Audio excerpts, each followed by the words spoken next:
Welcome to your week 11 wide receiver rankings. Hayden, the running backs are already here on the page.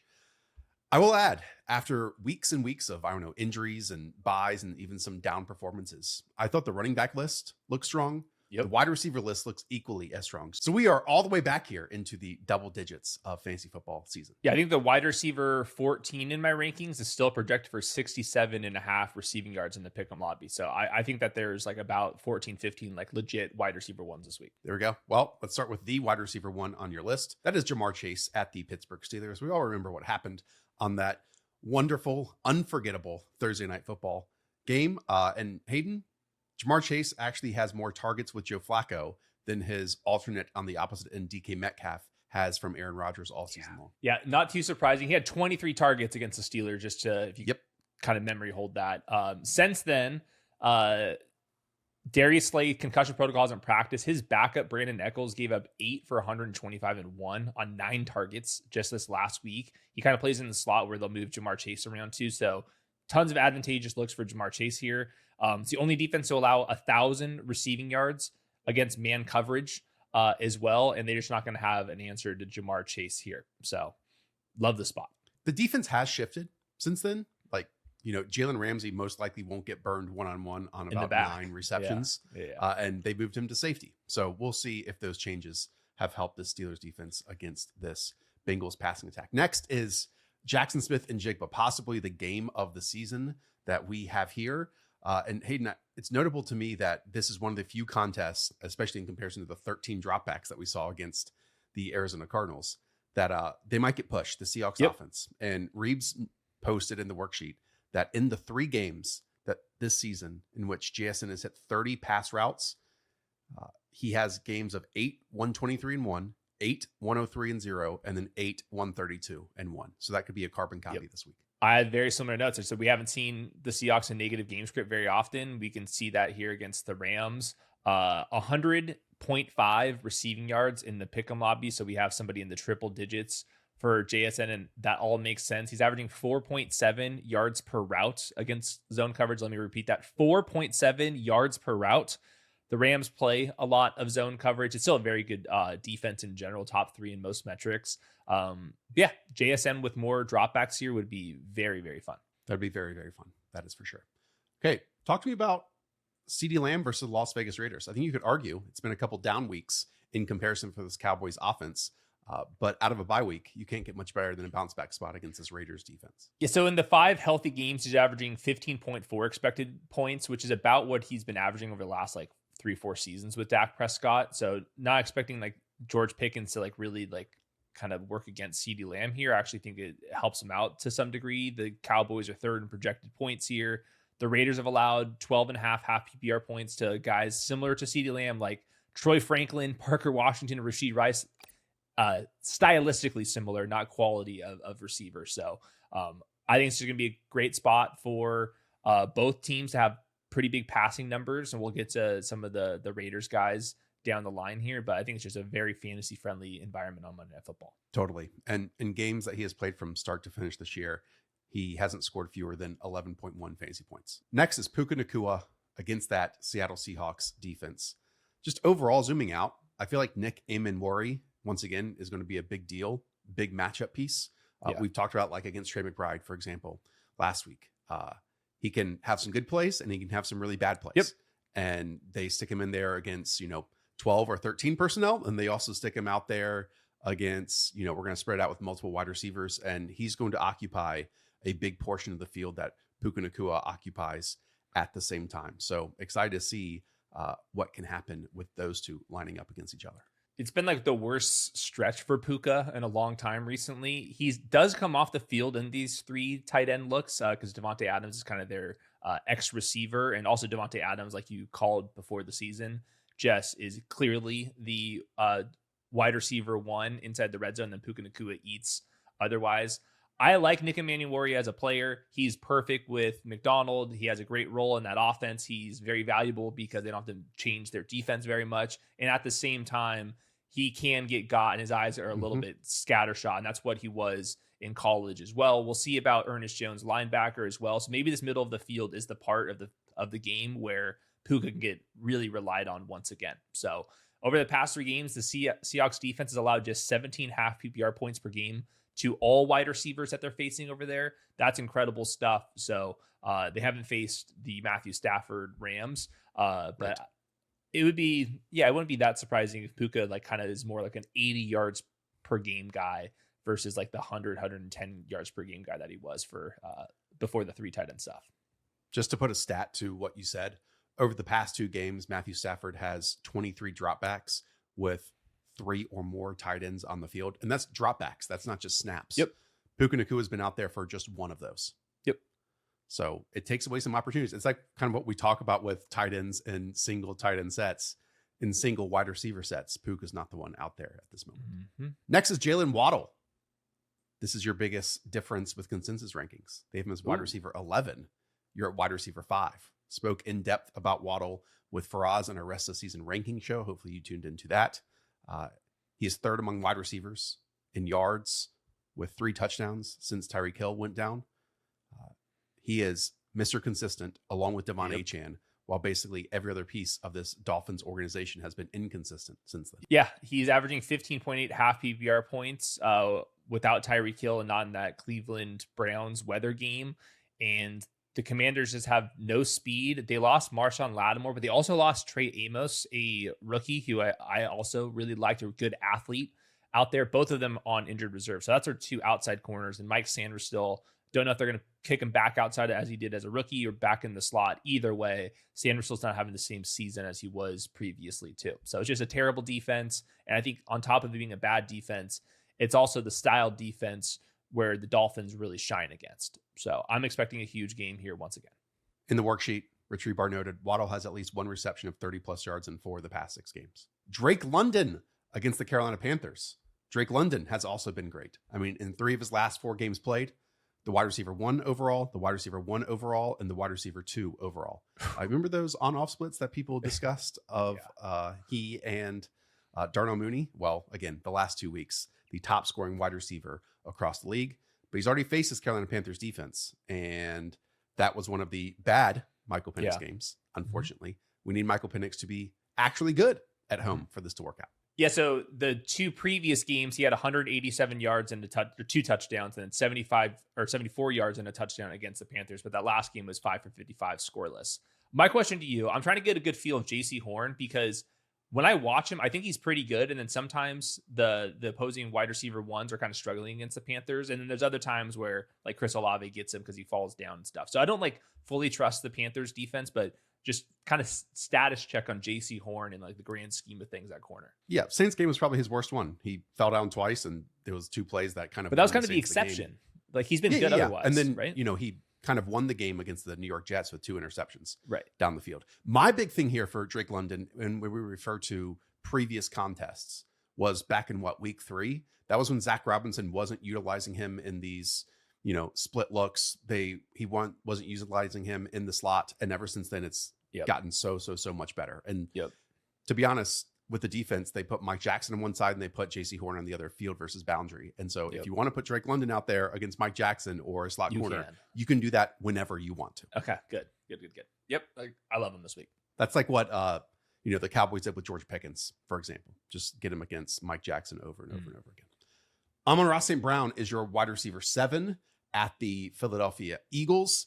Talk to me here, because the Lions have been beating up on a bunch of opponents this season, but once again, they're projected for only 22 this week against Vic Fangio's defense. Yeah, it's hard to like fully panic on Amon-Ra St. Brown. It's harder to squeeze out like that ultimate ceiling game this week because you get Cooper DeJean and you have 2 awesome linebackers and then just a really good defensive mind in Vic Fangio here. But at the same time, the Lions could be chasing in this game. It's possible, and we don't often see that. And so I think that the easy answer here is just give the ball to Amon-Ra St. Brown. He's at 77.5 receiving yards. So I don't have like a lot of crazy notes like either way for Amon-Ra St. Brown. Just did want to note that I think that the Eagles defensive line right now and moving forward is going to be way better than it was earlier on. You get Nolan Smith back. You have more depth, Jalen Phillips. They have some other like kind of upcoming guys that are starting to play well. And then on top of that, you got the 2 defensive tackles. So I think this game's going to be close. I would be like more projecting like 24-23, somewhere in that ballpark, than some like crazy shootout. Justin Jefferson is your wide receiver 8 against the Chicago Bears. He's been the wide receiver 15 in points per game on the season. So is it fair to call this an aggressive ranking from you? Yeah, I mean, considering the quarterback play, went back and watched that in all 22. Justin Jefferson was not having a good time. And I think that there were some plays where maybe a different version of Justin Jefferson would be coming down with those. And then at the same time, I understand why he was so frustrated, and some of his targets had no business being targets to him. So, and then some of the other ones, like ball dirts, like at the goal line, like 4 or 5 yards in front of him. Couldn't believe that one airmail too. So yeah, the JJ McCarthy stuff, I don't think that he's going to get much better, but this offense is so aggressive down the field that you can still have spike weeks, even if the quarterback is struggling, especially if you're Justin Jefferson, and especially with this Bears secondary right now. Jalen Johnson's on injured reserve. He might be coming back in a couple weeks, but not this week. Kyler Gordon, not going to be out there. And then Jaquan Berkshire, their safety, he hasn't practiced this week with a back injury. So Bears defense is really bad. So it's kind of like one of these things. Like somebody's got to come out on top. And if I had to guess who that would be, it would probably be Justin Jefferson, who claims he's going to be more locked in this game. Yeah, look, the wide receiver 15 in points per game this season is not great when he was drafted no later than, wide receiver 5 in any of your leagues. You posted his points over the last year, and he was right around that mark in that as well. We'll see what happens the rest of the season. They get, again, the Bears this week. They also have the Commanders, Dallas, and the Giants left on the schedule. And so those are plenty of opponents that, are bounce back, are get right spots for this passing offense. If that doesn't change, then to me, that is a very interesting conversation of where Justin Jefferson should be selected in 2026 drafts, because, the last 2 years at least, he's been locked into round 1. Does that make him a round 2 player, round 2-3 turn player?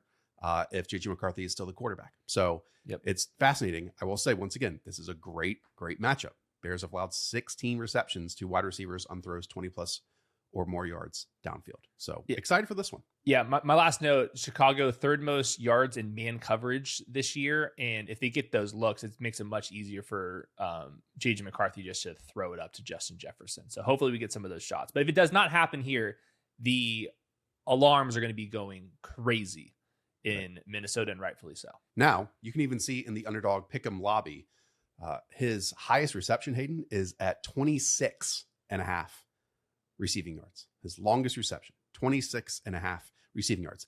By the way, if you check your app right now, you'll see some sides and totals and spreads and all that kind of stuff. I mean, we're in prediction markets in over 20 states at this point. Underdog is in 40 plus states at this point. So if you've never used a dog app, or you couldn't 6 months ago or a year ago or 2 years ago, now you probably can. So use promo code The Show or click the link in the description down below.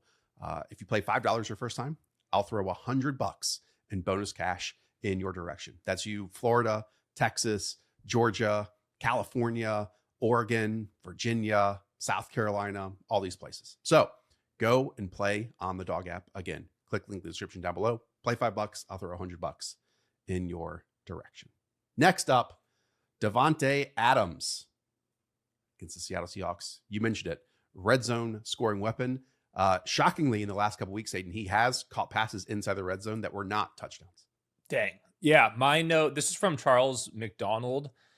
Davante Adams has 7 touchdowns on 8 red zone catches against the blitz in the red zone. So whenever they're blitzed down there, it's just throw the ball up to Davante Adams, and usually it works out. So, and it works out because, Stafford pre-snap can recognize when heat is being brought to him. And so he has a one-on-one isolation, and then it's either a slant or a fade, and that's it. He wins. Yep. They're on the same page. You're not going to catch Stafford slipping. This is going to be very interesting because we've seen Mike McDonald change up his approach week to week. He has been blitz heavy at times. At others, he's not. So who knows what they're going to do here? I think it's too complicated for us to try to get into the mind there. But if it is the 3 tight end looks where they're trying to get explosives down the field, that I think they're second highest in ADOT in these 3 tight end looks. That also includes Davante Adams as the isolated receiver running frequently really, really, really far downfield. So there's more, I think, explosives potentially for Davante Adams than we've kind of seen. So receiving yards, it's only at 60 in the Pick'em lobby. A lot of his fantasy value has been as a red zone option. I do wonder if the upside of some shot plays is more on the table at this point, just because the style of offense has kind of flipped a little bit. I have a proposal for you. Hit me. We do rock, paper, scissors to figure out which of us gets to watch Rams Seahawks this weekend. You ready? No, you can take it. You've been giving me like all of the good games recently. Oh, can we still do rock, paper, scissors? We can. All right. Okay. Now. Ready? Rock, paper. No, the lag is so bad.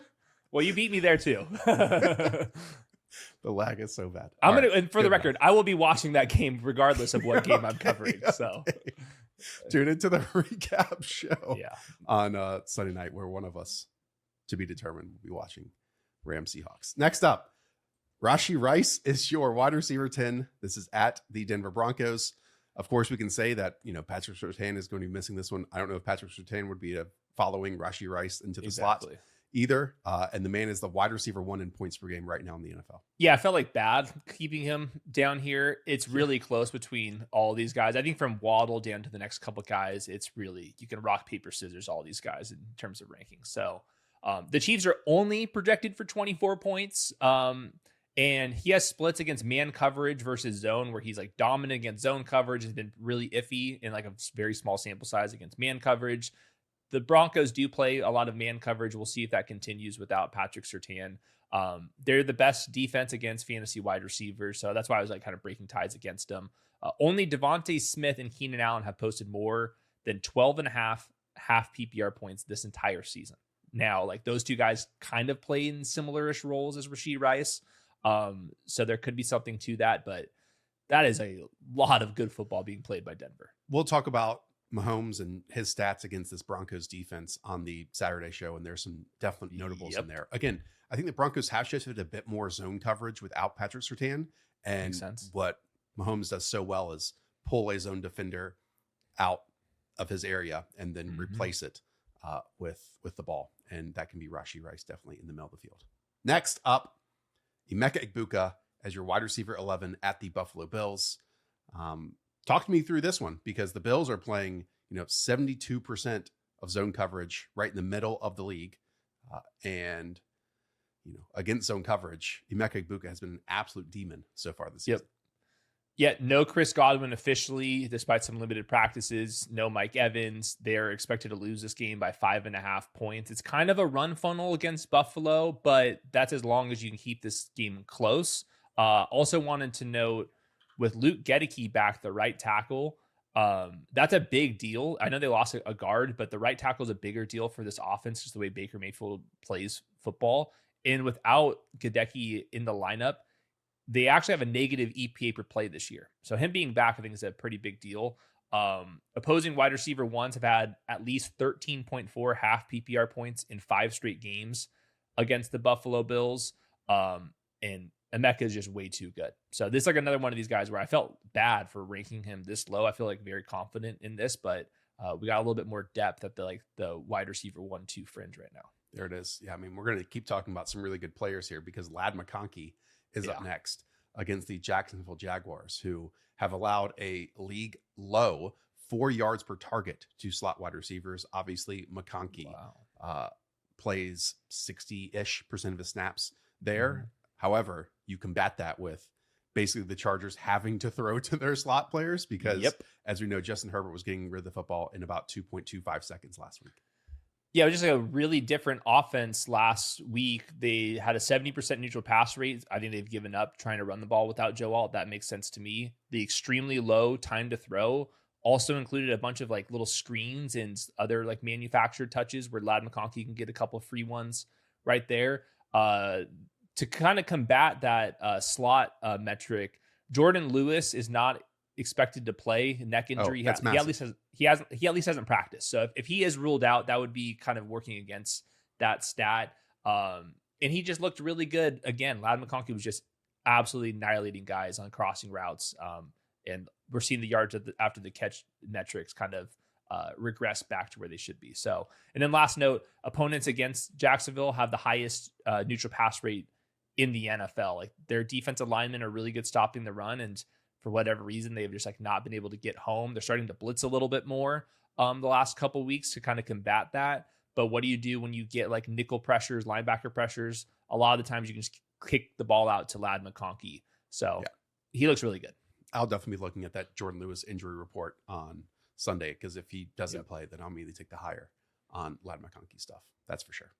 Fellas, we know this Saturday is the last time ahead of every single one of your Sundays, Mondays, Thursdays are accounted for. So go and do something special for your significant other before every other weekend is accounted for. This is your last opportunity to do it.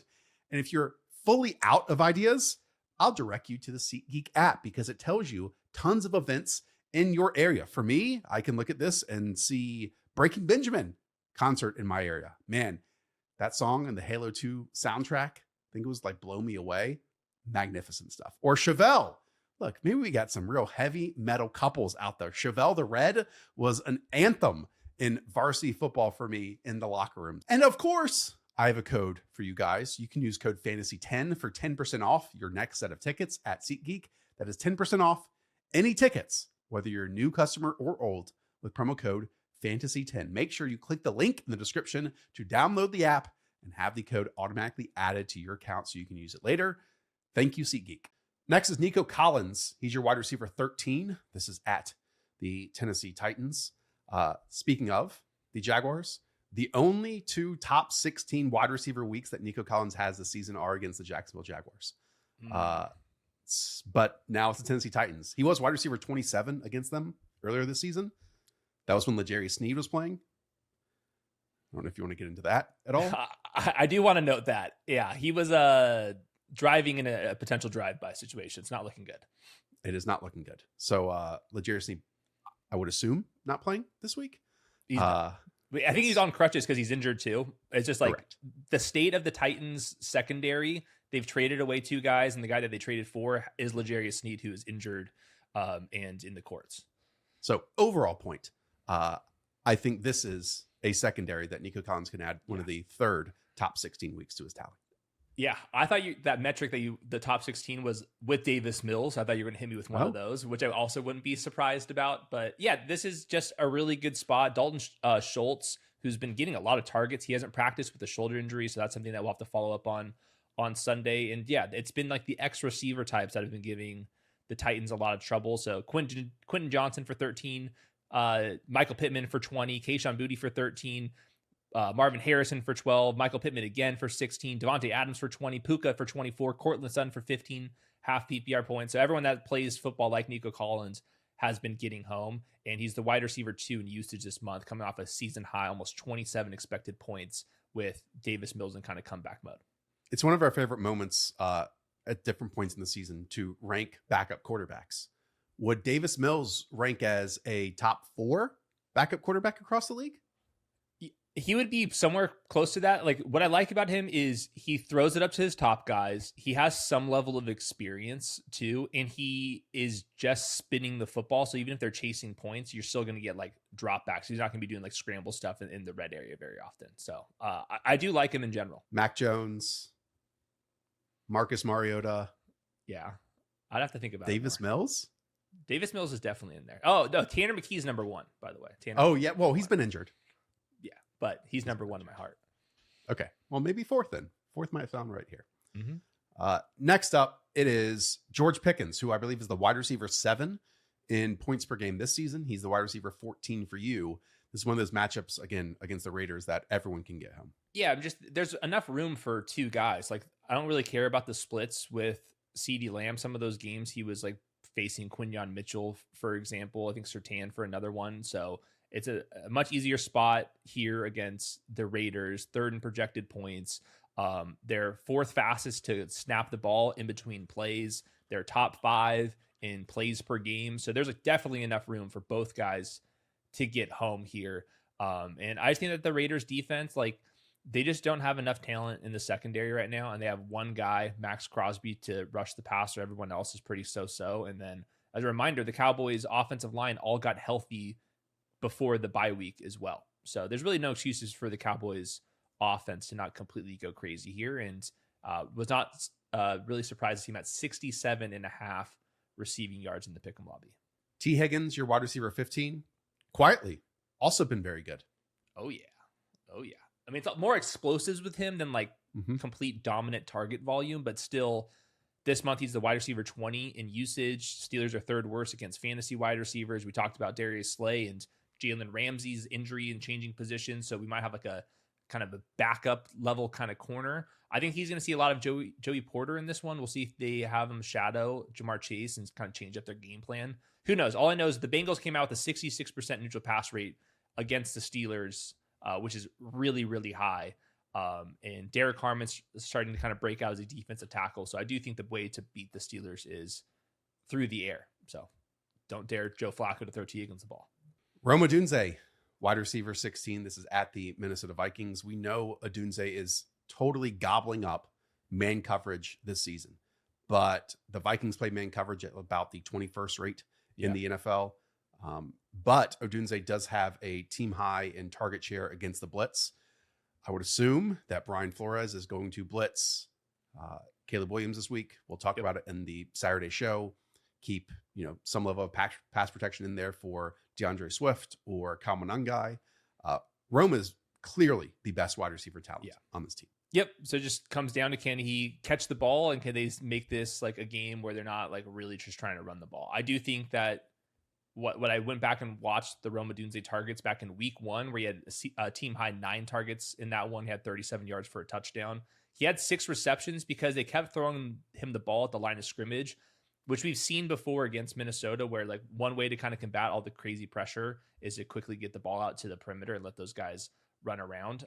So Rome Odunze was involved there. DJ Moore battling through a shoulder injury, has not been very good. So yeah, this is one where I don't love the matchup here, but at least the Vikings over the last 4 games have allowed 6 different wide receivers to hit at least double-digit half PPR points. So it's a good defense. It's not the elite defense of last year and the year before that. It does make me nervous when we're talking about inexperienced quarterback and kind of offense in general, but Rome Odunze's kind of earned it. His big play abilities is too much. Okay, I'm a bit surprised by you to rank it in this way, but you have A.J. Brown, 1 spot ahead of DeVonta Smith, as your wide receiver 17 to 18. Are you conforming to the masses here? Because, we got a lot of pushback yesterday for saying that DeVonta Smith is outplaying AJ Brown. I am stunned and amazed that people are giving us that much pushback in the comments. Yeah. And here I sit, and you made that statement, and now you're ranking AJ Brown ahead of DeVonta Smith. Well, first of all, don't care about the comments. We study enough. We believe in our takes.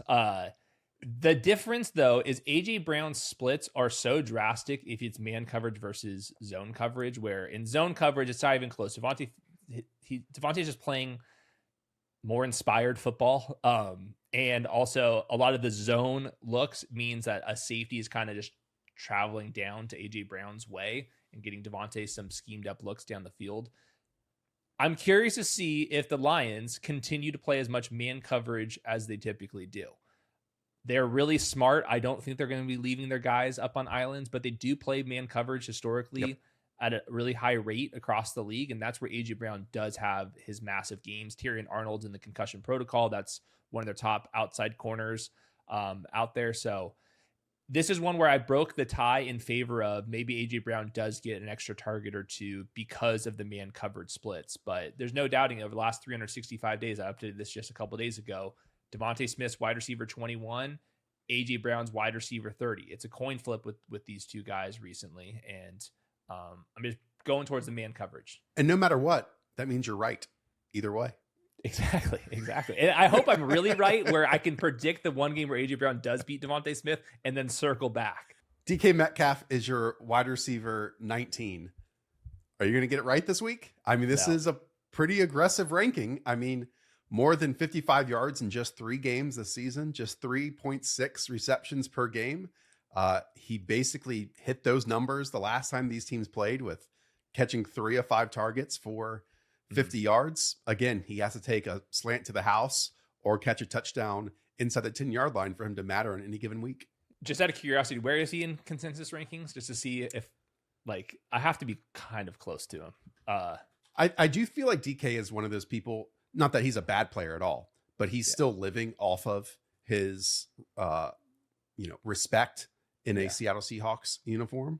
He's wide receiver 21. So you are so 2 spots. I can't be wrong. Yeah, I can't be wrong. I'm just being a coward with this one. This is a tough ranking, though, for real, though. The Steelers are projected for now the second most points. We've came to grips that they cannot be projected for the most points. That was the Patriots, but they are at least the first from this point forward, because the Bengals can't stop anybody on defense except they have DJ Turner, who's going to be facing DK Metcalf here. So it's one of these things where like, all right, they're expected to score a lot more points than they typically do, up at over 27.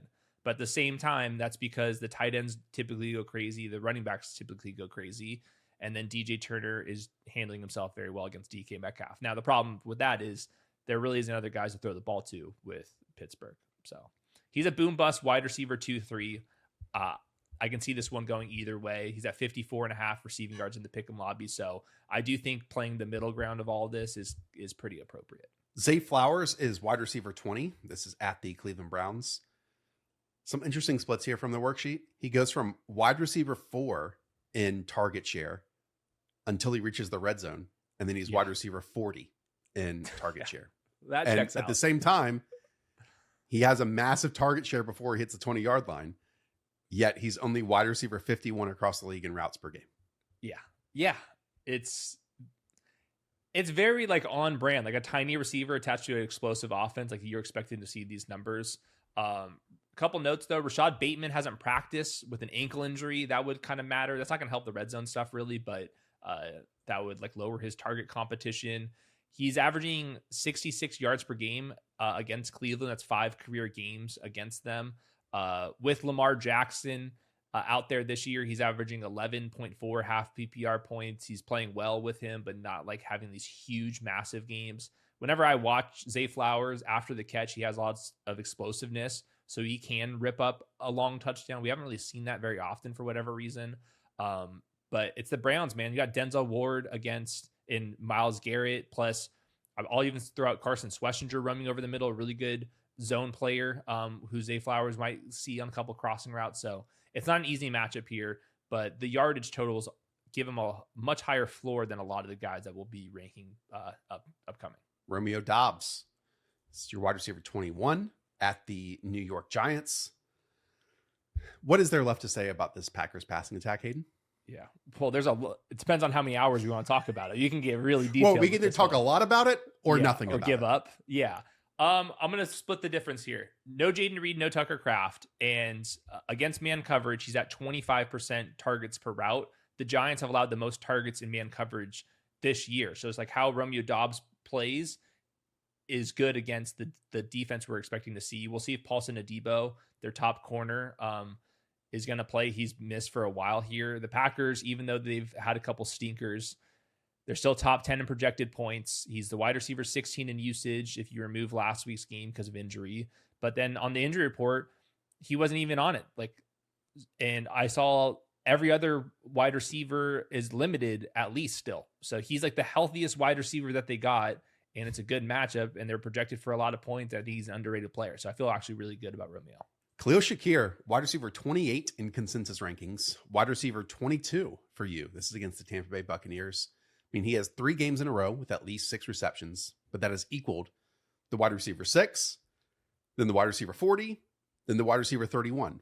It's basically if he scores a long touchdown, breaks a couple tackles, yes or no. Yeah, pretty much. I do think this is a good spot because Tampa Bay could stop the run pretty well, and the Bills have been super run heavy. So if they do kind of get out of their typical game script or just tendencies, that would be helpful to Khalil Shakir. Also didn't want to mention that the Dalton Kincaid 3 tight end, 2 tight end looks. Yep. It's harder to do that when it's like Jackson Hawes and Dawson Knox, and Khalil Shakir is one of the guys that actually loses out because he's a slot player. So if you're getting to these multiple tight end looks, he's just like not going to be on the field as much. So maybe he just runs more routes than typical.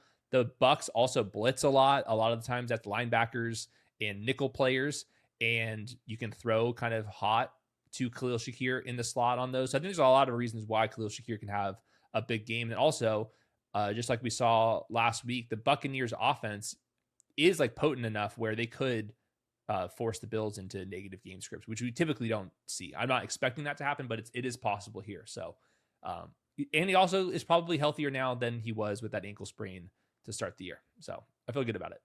Tez Johnson, wide receiver 36 in consensus rankings. You're in. Wide receiver 23 for you. This is at the Buffalo Bills. You expecting a backflip in the end zone this week? I am. He does like break physics to me. He does. He just bounces right back. I mean, he gets hit pretty damn hard and he just bounces right back up. So hopefully that continues. This is just the Baker Mayfield offense where it doesn't matter who's out there. They're getting fantasy points. Like even this last month in terms of wide receiver usage, they're 4th across the league. Tez Johnson this month is the wide receiver 28 in usage. He's playing above that in expectations because of the shot plays. He has like a scramble drill touchdown. He has a crossing route and garbage time touchdown. He has a screen touchdown. So like all of the schemey, explosive stuff that we want in fantasy, he's been a part of, and they're 5.5 point dogs here. So I think there's a good chance this game could be kind of shootout potentially. And Tez Johnson, I think, has earned it. He's been the wide receiver 15 this month. I'm with you. I think he's, he got like the DK resurgence and people finally caught up to that a little bit for that pocket of the season. It's not going to happen this week. Then it was Alec Pierce, and now he gets the respect that he deserves. I don't think Tez Johnson has quite gotten that yet. And maybe this week will be the week that he does following it. Deebo Samuel is wide receiver 24 for you at the Miami Dolphins. What a wonderful start he had to the year. In the past 4 games, he has 96 receiving yards. Yeah. This was where I think the drop-off kind of starts happening. Oh. He is getting like a decent spot, though, because the Dolphins have struggled against similar players. Khalil Shakir, Zay Flowers, Ladd McConkey, and then Khalil Shakir again have all had good games. Those guys play similar to Deebo. Like you said, like Marcus Mariota is like a totally fine backup quarterback here. The team total's at 22.5 points, so we can't pretend that he's playing into like some terrible offense. It's like around a little bit below average for this matchup. And no Terry McLaurin, no Treylon Burks, who was out there running a lot of routes. So they're losing bodies out there. And I still think that Deebo Samuel looks fine on tape. So I'll take my chances. Tetairoa McMillan at wide receiver 25 on the road in Atlanta. Atlanta this year, again, when you look at some of their defensive statistics, it makes you think they're one of the best units in the league. Yeah. Some games they look like that, and others they look dreadful. They've only allowed one 100-yard wide receiver performance so far this season. To me, that makes sense because they can't stop the run, and then they got AJ Terrell with Jesse Bates at safety to kind of combat opposing wide receiver one. So they have really been good against players like Tetairoa McMillan. So it's not a clean matchup for him. He also has splits with Rico Dowdle being the lead back. That's 10 expected points. In the other games, that's almost 12 expected points. So there's some minor differences there. And then I also just think that the Panthers want to run the ball right up Atlanta. And I think that's going to be the strategy here. So this ranking is actually kind of maybe more aggressive than what I think the game's going to play out. But he also is just so good. And Bryce has been worse than even I think Bryce is recently. I think that will probably kind of even out just a little bit. And they've got to be yelling at Bryce, hey, look, you got to throw the freaking football. Like there's too many turn downs, and hopefully some coaching, just throw it up to T-Mac. Like don't throw it up to Leggett. Don't throw it up to the tight ends, but you got to at least throw the ball up to T-Mac. The issue with that is he kind of has, and then in some of those moments he hasn't come down with the ball. Like I do think T-Mac has been awesome, but he like took a one-on-one alert last week and he couldn't separate from like the 150th overall pick in the draft. And then there was a throw against the Packers. Yeah, that he should have come down with a touchdown on too. So he's been awesome this year. No doubt the right pick in the top 10. There's one play per game that it's, if he made that one, then his stats would look even better. Yep. I just think that the combination of them is better than what it's been recently. And hopefully we can kind of like buy the dip on the situation. Wan'Dale Robinson, wide receiver 26 against the Green Bay Packers here. Double-digit targets in 3 of the past 4 games. At least 5 catches in 5 of his past 6. I mean, we saw him go nuclear against the Dallas Cowboys with Russell Wilson as his quarterback. Yep. Now it's against the Green Bay Packers defense and Jameis Winston as his quarterback. I mean, Jameis has been money forever. I mean, he was put on this earth to get fantasy points for his receivers, and Darius Slayton didn't practice the entire week with a hamstring injury. Yep. I mean, the wide receiver 2, if it's not Slayton out there, has like literally gone like multiple games in a row without a single target. When I was like going through my notes here, I know the team total is low. I know Wan'Dale yards per target. Trust me, I know that more than anybody. It's pathetic. I was struggling not to move him up like a lot higher than this. Wow. I mean, they're going to be down. They're going to be down by a lot. Jameis goes crazy, and he's going to be competing up like against guys that have been healthy scratches. Like they might put Jalen Hyatt out there. Bo Collins, is that who it is? Yeah. He went to injured reserve. Like there's nobody else. Theo Little Johnson Humphrey, I think, is like back with the Broncos now or somewhere. Yeah, he's somewhere else. Yeah. It's literally just Wan'Dale.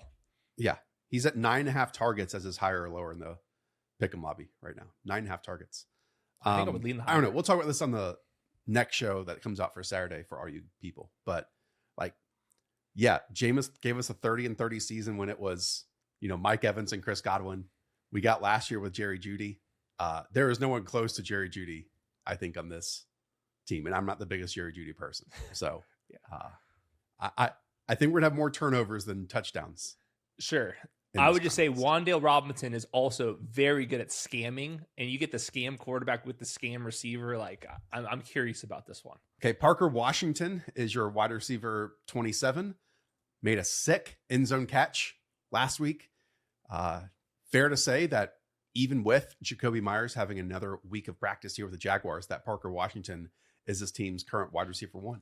Yep, that's how I'm ranking it. I believe that Parker Washington's more explosive than Jakobi is at this point. Probably understands the offense better at this point. So I'm going to rank Parker Washington ahead of Jakobi Meyers until proven otherwise. I'm assuming Brian Thomas and Brenton Strange are going to be out this game. They've been limited in practice, but it feels like maybe 1 week too early for them. So it's going to be Parker Washington against the Chargers. The Chargers defense is actually really easy to handicap because they never play man coverage. It's the fewest yards against man coverage in the league. It's all about zone coverage to shell defenses. And I think that Parker Washington kind of in that slot flanker role, it's kind of where he was built to crush on. So I'm fearful of Jacksonville's offense in general, but Parker Washington has been like the most stable presence in the pass game for quite a while now. Jordan Addison, your wide receiver 28. This is against the Chicago Bears. Talked about the 20-plus yard throws. Obviously, that also equates itself to 10-plus yard throws against the Chicago Bears defense. They've allowed 64% completion rate, which was 31st in the NFL, and 7 touchdowns on those types of passes. Yeah, it's just he's so boom bust because you watch the Vikings, and Kevin O'Connell's just a total savage play caller where it's every route's 15-plus yards down the field, and it just comes down to Jordan Addison, who's really good. Could he come down with the throws from JJ McCarthy, who's just spraying it more than the other quarterbacks that they've had, like including like Doubs and Mullins stuff? I think he's played worse than those guys. So we'll see. That can change in an instant. And like I said, with that explosiveness, even if JJ McCarthy is really struggling, you can get hot over a quarter, over a game, or even just on one play, which we've seen with Jordan Addison. So I'm nervous about the floor. I can't rule out the ceiling. Quentin Johnston. So we talked about them being solid, the Jaguars defense, in terms of slot coverage. That might change as Jordan Lewis is out. That also means they're allowing the second most fantasy points to outside wide receivers. And Trevor Penning is starting at left tackle for this Chargers team this week. Just give QJ enough time to get down the field, and he has a chance of hitting one of those big plays or end zone targets here. Yeah, I think over the course of the season, it's going to be harder for him to get those. But at the same time, last week, part of the screens and the quick time to throw was just to give Quentin Johnston the football. So he caught a couple like manufactured touches, which we weren't seeing necessarily earlier on the season. So maybe like part of the thing is, hey, no Joel. Well, Quentin Johnston is a good player against or as a screen guy because he can make some guys miss and can really stride it out. So maybe it's not as bad for Quentin Johnston than I thought it was going to be with Joe Alt. So we'll see. I think it's going to be very boom bust. I'm worried about the Chargers offense in general. Herbert's going to be taking a bunch of hits. But Jacksonville's they're allowing the highest neutral pass rate in the league on defense. Jameson Williams is up next as your wide receiver 30. Again, this is against the Philadelphia Eagles. Sam Laporta did miss the entire week of practice. He did, which is extremely notable. That could lead now Dan Campbell to calling even more of the drag and crossing route stuff to JMO versus Sam Laporta getting that many, many times this season. So that would make it wheels up for me. And, it'll be interesting to see what Vic Fangio does, either put Quinyon Mitchell on JMO or put him on Amon-Ra St. Brown when both are outside wide receivers. I'm guessing Quinyon just going to be all over JMO, and I don't love that. So that's keeping my ranking low. Now, if Laporta is officially ruled out, I probably will slide him up a couple spots here, but he's still very volatile. And I think that JMO's weaknesses are against like press man coverage and some physicality. And that's what Quinyon Mitchell is. He's like all up in your grill and could play the ball in the air, and there's a big drop off to the cornerback 2 spot too. So if it is JMO versus Quinyon Mitchell, I do think that Dan Campbell is going to be looking at the other guy. So don't love the spot, but with John Morton, that was 6.6 expected points per game. And then last week it was at 10.5 with Dan Campbell. You mentioned the new types of routes. So he's a difficult one. In a cleaner matchup, he would be probably by DK Metcalf all the way up there. But Quinyon Mitchell's, he's the truth. Tre Tucker. He plays for the Oakland Raiders / Las Vegas Raiders. And he faces off against the Dallas Cowboys defense. So other than Brock Bowers, we would expect Tre Tucker to catch a couple passes here. And this is the type of defense that you should catch patches against. Yeah, there's like no excuses. Like, it's time to go here. I mean, you get the freaking Dallas Cowboys secondary, Trayvon Diggs on injured reserve, Ron Bland looks like he's playing Twister against like Marvin Harrison in press coverage. So I think Tre Tucker's easily their best wide receiver on the team. Tyler Lockett's on himself. They can't even play the rookies because they've been so bad. And Tre Tucker gets like utilized in like the manufactured like screen game.